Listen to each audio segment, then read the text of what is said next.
Let's get started with the most important thing. And this is the thing that most people don't start with, and that's where they immediately run into a problem. So we're going to start at the beginning. What is your research question? I want you to actually say your question out loud now. What is your research question? Go. I'm going to stop you there. Now, first of all, you didn't say it out loud. Come on. What you actually did was say it in your head, though, and I am a great mind reader. And here's what I've read.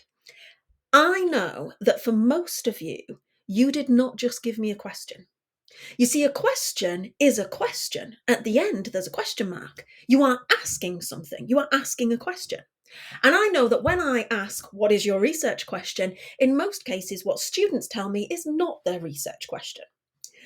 Most students will start by telling me the topic they're really interested in. Oh, I'm really interested in studying about eating disorders, or I really want to learn about abuse victims. And okay, I'm glad you're really interested in it. You're going to be doing a lot of work on this project. It's good you like it. But that's not a question. And I asked you the question. The topic is kind of irrelevant at this stage. We want to get to the actual question because that's what's really going to be important here. Okay, so if you didn't tell me the topic, I'm willing to bet you told me the method. Well, I would like to do an interview of these particular people, or I'd like to do questionnaires, or I'd really like to do this intervention where I do this. Stop. That's not a question. A question has a question mark at the end of it. You're asking a question that can be answered. In some cases, we don't even get a question or a topic or a method. We get an answer to a question.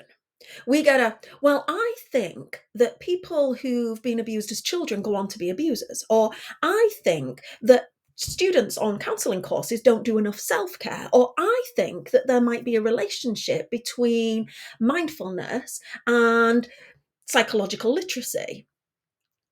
These are not questions, these are answers to the question. You've skipped right to the end of your project here.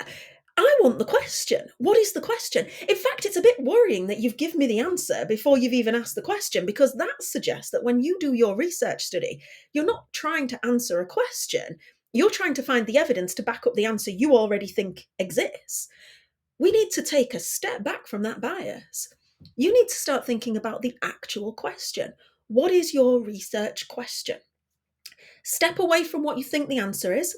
At the moment, that's irrelevant. We're not even going to go there. In fact, if you already have an answer in mind, I want you to start imagining that you believe the opposite.